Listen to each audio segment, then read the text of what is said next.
I'm Marty Stouffer. Above the Arctic Circle, winter has fallen. For 2 months, the sun will neither rise nor set. Eskimos have lived here on the edge of the polar ice for centuries. Many hours are passed in listening to tales of great adventure. The Eskimo elder has spent a lifetime as a hunter in the Arctic. He talks to the animals, telepathically calling them, asking them reverently to give themselves to him. Over 70 times he has spoken to Nanook, the polar bear, and 70 times the great bear has answered.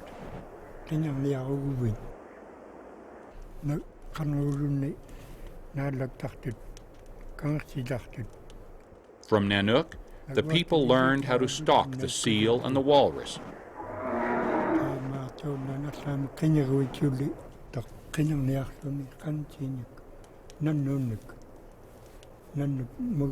The polar bear looms large in the mythology of the Arctic people. In ancient times, Eskimos who feasted on its rich red meat believed they would be infused with its legendary courage.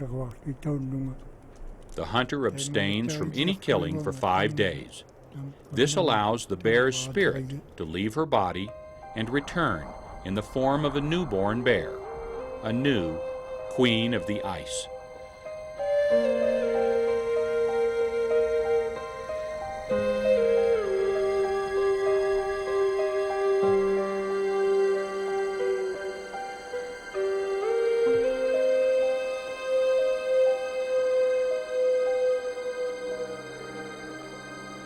It's now March. Although temperatures hover at 20 below, spring is just around the corner. For the highly adapted animals of this white wilderness, the signs of the season are unmistakable. A female polar bear has emerged from her maternity den for the first time since November. Inside the snow cave, a trio of cubs were born in the dead of the Arctic winter. 3 months later, the baby bears have begun to venture into the outside world.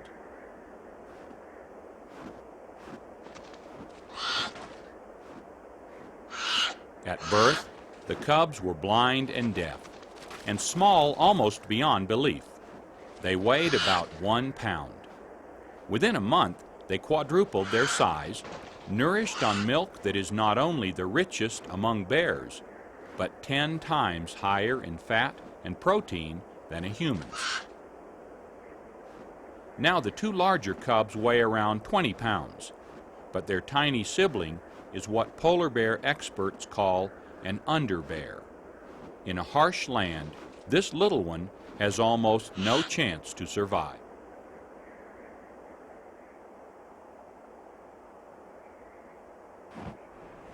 Our queen has already left her maternity ice cave with twins. After being sealed up for 5 months, living off her stored body fat, she is lean and hungry. The triplets are too busy to take much notice. If the cubs reach adulthood, they will be able to amble across the ice for hours on end and travel as far as 1,000 miles in a month.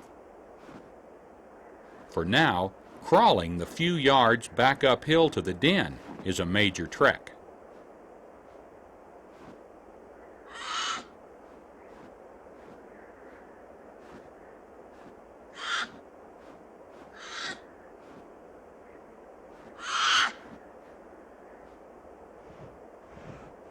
Eskimos call a bear cub that has left the den Atertak, one who goes to the sea. And that's just where our queen intends to take her twins, her young prince and princess. Within 3 days, the triplets will be forced to abandon the only home they've ever known. They'll also follow their mother to the kingdom of the pack ice.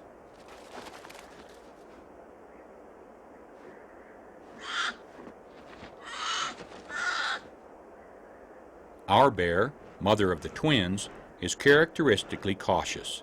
She can smell a meal 20 miles away. The scent of other bears within a half-mile must be overpowering.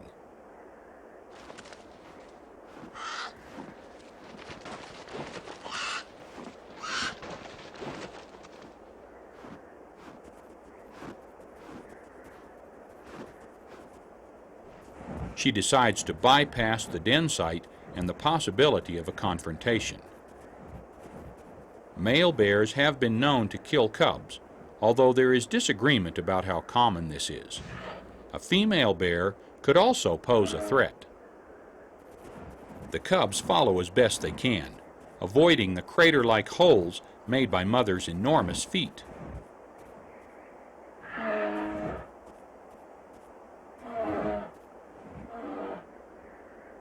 In the finely spun web of polar life, the cubs' arrival on the ice coincides with the birth of baby seals.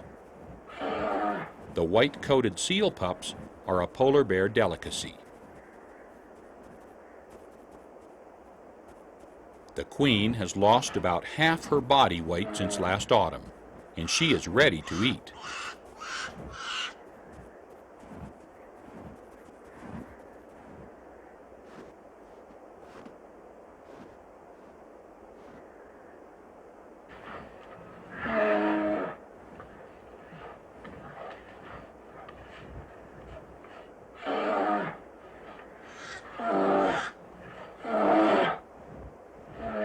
If the youngsters can make it through their first year, and about half do, their chances to survive increase dramatically.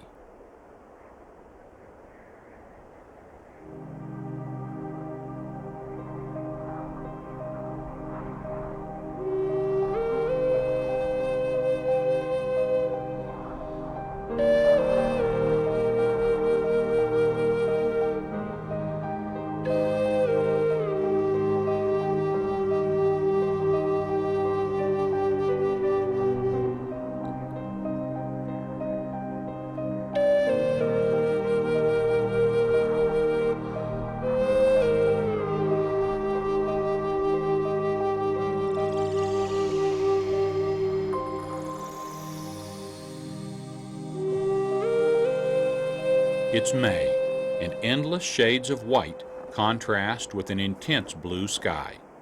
The largest predator on Earth is going hunting.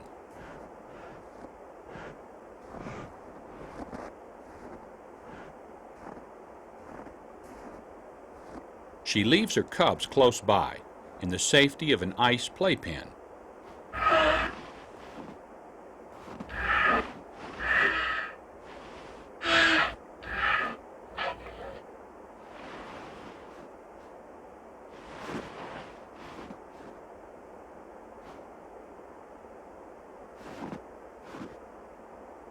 A scent arouses her curiosity. The birthing lair of a seal underneath a mound of snow is a good place to find a helpless pup too young to swim.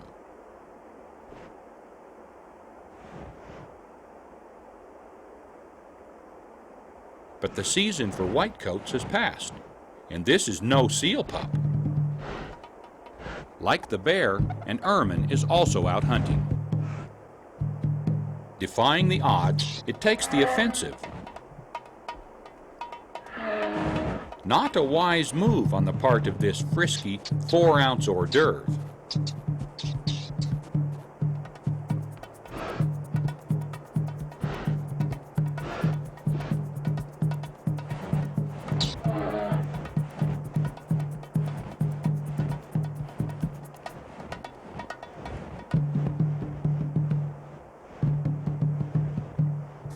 Though it hardly seems worth the effort, Polar bears often hunt even smaller prey, like 2-ounce lemmings.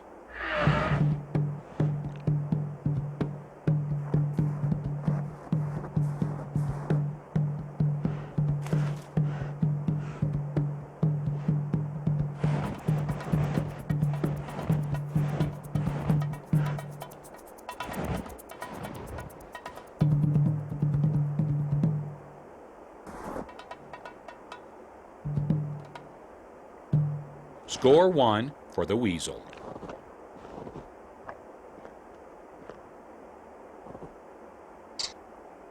She sets out after larger quarry.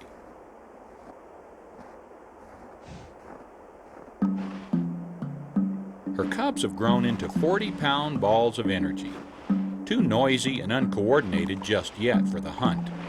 They seem interested in only one thing: fun.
Meanwhile, Mother Bear is heading for the edge of the melting ice.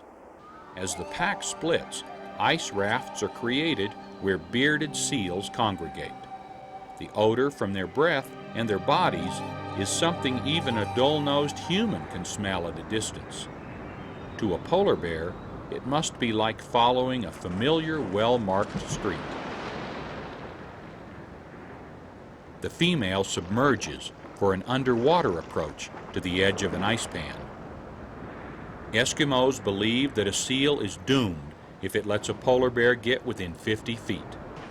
With cat-like quickness, a bear kills its prey, using a powerful paw like a sledgehammer.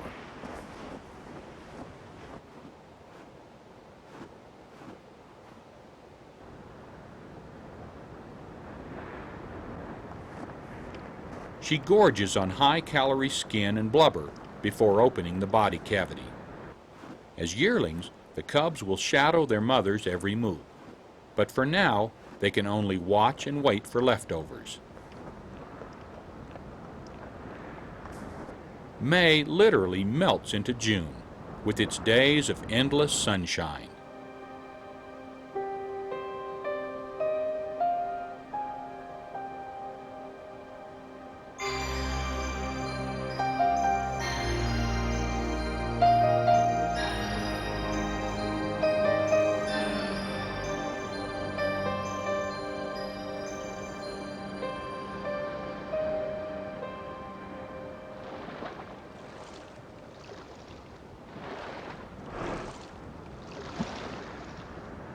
The cubs are playful and curious, traits that are highly developed in intelligent animals like bears.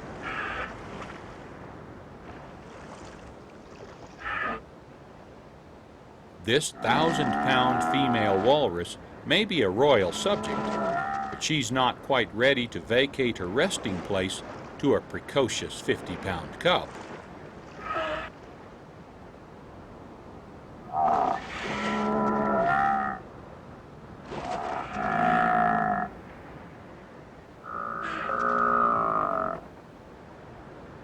Before baby bear gets into real trouble, mama bear comes to the rescue. The twins are becoming strong swimmers. As adults, they will be able to swim 100 miles non-stop. By July, Arctic areas are almost ice-free. Even eider ducks are fair game for polar bears now, as the birds congregate along the rocky coast. Eiders are insulated from the cold by dense down over a thick layer of fat. Some of the warmest sleeping bags in the world are filled with eider down. As summer heats up, they take to the water, more to cool off than to hunt. A polar bear has been known to catch a swimming seal, but it's rare. Still, the curious cub can hope.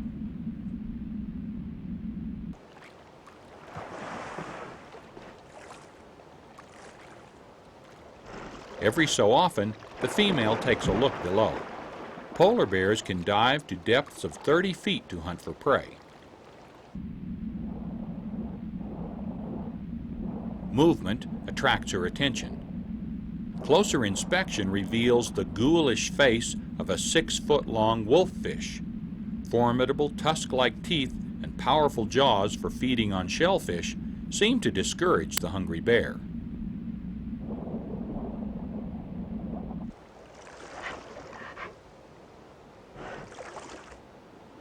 Nearby, gannets soar on long, narrow wings above an inaccessible rookery.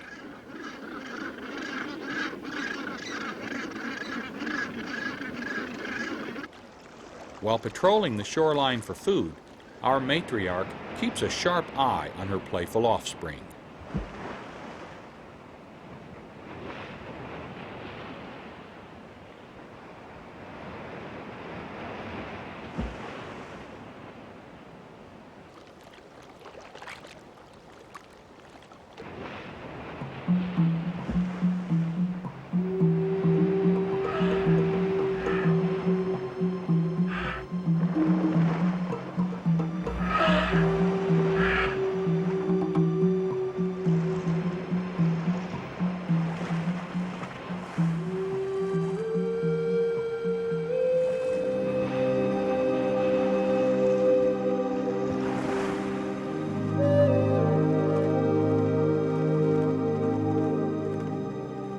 The brief Arctic summer is now coming to an end, and with it, the solitary time the family of 3 will spend together. It's October, and ice will soon form. The royal family is traveling to a point that juts out into the water where the ice forms first. Their journey will bring them into dangerously close contact with other bears. Big males stalk the point.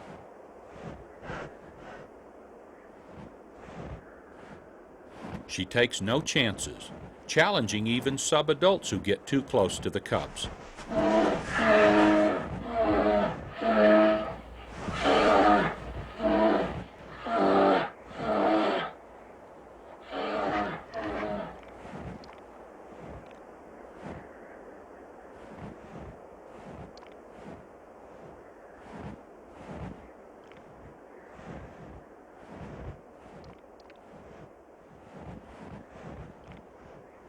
The bears have eaten very little in the past few months. They seem impatient for freeze-up, when they can again hunt seals on the pack ice. Strangely, their fur has little insulation value. A thick layer of blubber under the skin keeps them warm.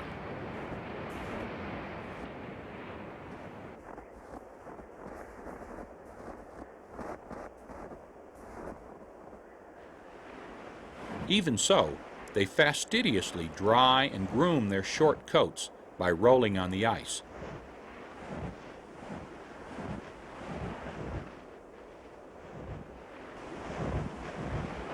Other North American bears have longer, thicker coats. Only the polar bear has hollow hairs which filter ultraviolet light to its black skin, where the rays are absorbed as heat. Huge, hairy feet serve as skid-proof snowshoes.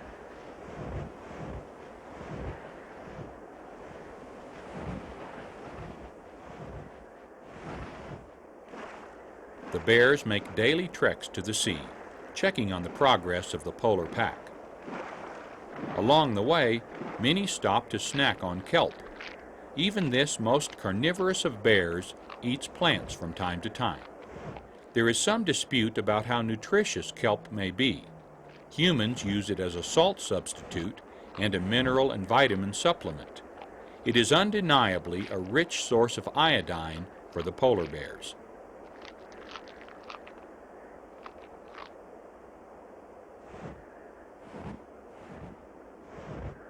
The ever-present Arctic foxes follow.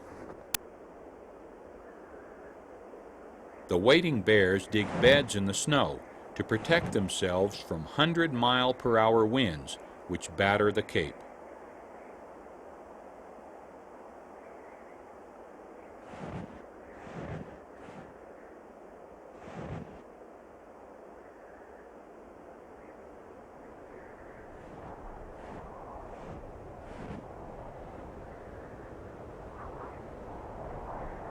Nearby are other royal subjects, musk oxen, known as Umingmak to the Arctic people. Their foot-thick coats, the warmest on Earth, protect these Ice Age relics from any storm. Queen Bear and the twins prepare for the Arctic blast to come.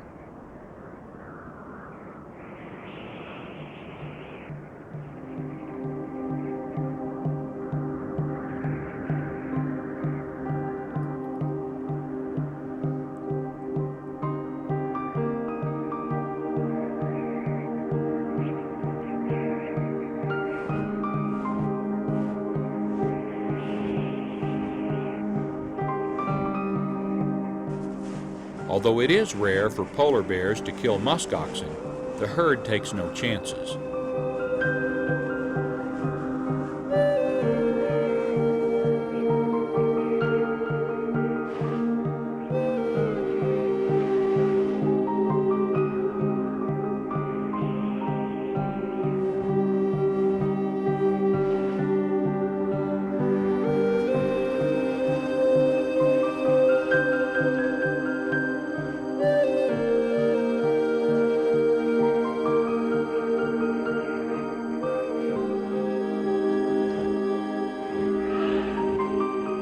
Less than 10 inches of snow falls here in a typical winter. Unless it crusts into hardpack, ungulates like the Peary's caribou can easily dig through. Meanwhile, bears take turns testing the thickness of the ice. The huge size of their feet allows them to walk on ice only inches thick. But the surface is still slushy in places, so the vigil on the Cape continues.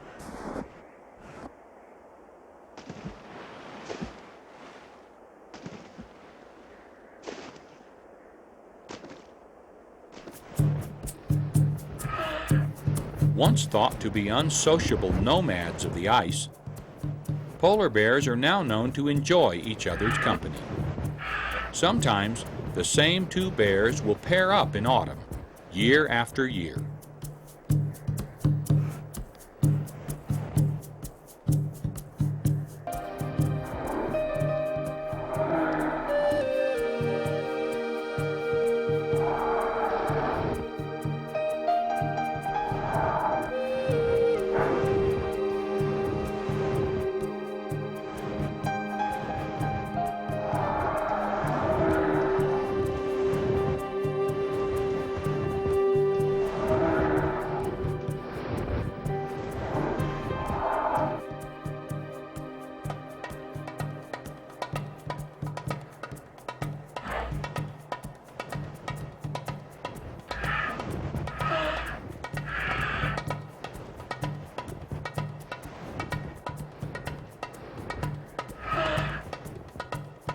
As this female and her cub move toward the pack ice, an aggressive male blocks their way. Although he could kill the mother bear, he would run the risk of injury to himself. And any injury in this extreme wilderness could be a death sentence. The male knows the female will fight ferociously to protect her cub, and so he retreats. Not far away, our royal family sees another huge male approaching.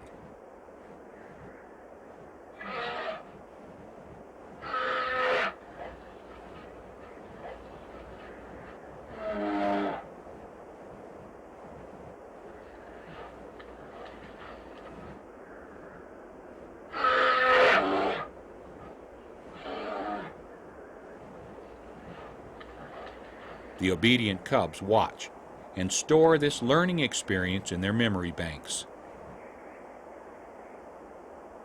Of all animals in the Arctic, none is more admired by the native people.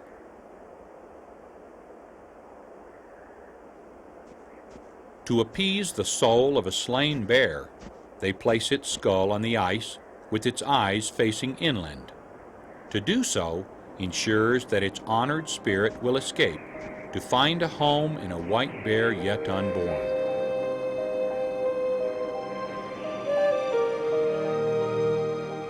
Once the ice is heard to crack, the Eskimo hunters rest easy, knowing the soul has found a home, perhaps in the mythical village of spirit bears, and in Innuit, Queen of the Ice.